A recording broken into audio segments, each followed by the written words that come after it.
Hi everyone, and welcome to another video celebrating spooky season. And today I'm going to make the first of a few vlogs that highlight my 50 favorite horror movies. I made a list of every horror movie that I liked. Every horror movie I've ever seen and liked. That means if there were more good things than bad things in this movie, at least in my eyes, it went on the list. And I ended up with a total of 149 titles. So I went through these titles and I narrowed it down to 50. And then after that, I chose to rank those in the order of my love for them. So if they ended up in the top 50, then it should be clear that these movies have my heart, or at least my respect in some way. So thought it might be fun to share these with you. The rankings are not based on historical import. They are not based on an objective standpoint of what is good or what is bad. They are ranked just according to my respect or affection for them. So, without further delay, I'm going to start from number 50 and work my way up. So, coming in at number 50, at the bottom of my list, is Witchfinder General. This is a British horror film made in the late 1960s, starring Vincent Price as Matthew Hopkins, a legendary historical villain who has made it his mission to hunt down and burn witches. But he isn't necessarily doing this for 100% righteous motives. He's got a little bit of a torture kink, which makes him all the more despicable. Vincent Price usually brings at least some tiny touch of humor to his roles. You can see a sparkle, like a wink, in the back of his eye. Not here. He plays it 100% straight, and he is absolutely despicable. As far as why it's down here at number 50, it's mainly because I can't watch it again. It is that disturbing. There are scenes of cruelty that will make you shiver. Not from it's creepy, but just, oh my God, how could people do that? And some of the scenes involving torture and involving slow death go on to the point where you're just like repulsed. And I think that's deliberate. That's a conscious choice. You can't look away. But it's not a movie that I feel an urgent need to revisit, even though I respect the heck out of it, and Vincent Price, who's a favorite of mine, is wonderful in it. So that's number 50, Witchfinder General. At number 49, we have another film by Vincent Price, and this one is a little bit more characteristic, with the slight twinkle winking behind his eye. This one's called Theater of Blood. He plays a Shakespearean actor who stages his death so that he can wreak revenge on the critics who have given him bad reviews. And he does this with a Shakespeare motif for every murder. So if you know Shakespeare, you're probably going to get more of a kick out of this than if you know absolutely nothing about Shakespeare, although you probably will get at least a little enjoyment. That may not be the right word, but you should appreciate a lot of the ironic humor that's going on. This is darker than what are clearly horror comedies that are going to be on this list further up, because there's nothing really laugh out loud. It's more disturbing. Ugh, kind of black humor.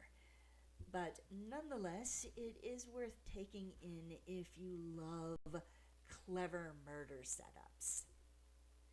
Next on the list is the first of several appearances that Boris Karloff will make on this list. He's another one of my favorites, as you've already heard me speak of him, so I won't go too much more into my adulation of him than you have already heard me say. But coming in at number 48 is Isle of the Dead, one of a series of horror films produced by Val Lewton back in the 1940s and directed by Mark Robeson. Yeah, I believe he directed this one. And it's set in 1912, and again, period horror movie settings just do it for me. I love the heck out of them. And Karloff plays a general with a little bit of a shaky, unsavory history. War crimes tribunals might, if he were in today's world, might pay a little bit of attention to him. And he ends up quarantined with a small set of people on a Greek island. And he becomes obsessed with the idea that a vampire is stalking the island and is going to pick off the people one by one. And he gets the idea in his head that it's his mission to serve as a kind of leader and protector to hunt down this vampiric creature. So this film, like all the Lewton films, is simply awash in atmosphere. You have mist, you have an eerie score, settings, shots. It's just wonderfully photographed and decently acted, although in a lot of the films where Karloff plays the lead, in Lewton's films, I should say, there were 3 of them where Karloff was cast in the lead role, and all of them are at some place on this list. But you're really watching it for him. The supporting performances are not quite as good, but in this one you do have a few supporting performances that are worth looking at. So it's well worth a watch, and that's my number 48 pick. Number 47 is yet another one of these Karloff Val Lewton produced films. This one is Bedlam, set in 18th century London and concerning the apothecary general of Bethlehem Asylum for the Insane, who is played by Karloff himself, and Anna Lee plays a young woman, a companion to a nobleman, who starts asking uncomfortable questions about the conditions of the inmates in this asylum. And eventually, Karloff decides that the questions should be silenced, and Anna Lee's character ends up being confined in the asylum herself. How she copes with that is really fascinating and fun to watch, because Anna Lee's character is one of the best female characters, I should say one of the best good female characters, one of the best heroines in classic horror. Classic horror has some interesting female characters, but a lot of them seem to be evil or unnatural. So it's kind of hard to find outstanding heroines, outstanding good female characters from the horror films in the 1930s and the 1940s. But Lewton did a pretty good job of giving us those kinds of characters in the movies that he produced. You do see one such character, actually 2 such characters in Isle of the Dead, but Anna Lee's character really stands out. She's witty, she's smart, and although she pretends to be rather shallow and frivolous and rather cold-hearted, she turns out to be extremely kind. So you'll come away admiring her. And of course, Karloff is his usual brilliant self. So why is it this low on the list?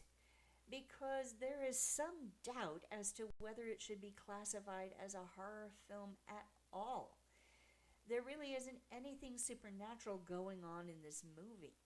There isn't even really much in the way of a supernatural atmosphere. So it's more of a historical drama than it is a horror film. I think one of the reasons why it's usually classified as a horror film is because Karloff stars in it and Val Lewton produces it. So, be that as it may, even though it may not be a horror film at all, it was just too good for me to leave it off the list. So, it comes in at number 47. Next on the list is the first genuine, unmistakable horror comedy. The Comedy of Terrors, a Roger Corman film. Again, Karloff is here. But he doesn't really have that much to do this time around. He was in poor health during filming and probably would have been a more substantial presence in the film had his health permitted it. But nonetheless, he is there and he's a treat. But the real people to keep your eye on in this film are Vincent Price and Peter Lorre. Vincent Price plays a mortuary owner, and Peter Lorre is his sidekick. Price is one of his wonderful sneering comic villains. Lorre is his sidekick who has some doubts and kind of gets out of the nefarious schemes that Price is embroiled in. He's also sweet on Price's abused wife. And Basil Rathbone is in it as well as Price's nemesis.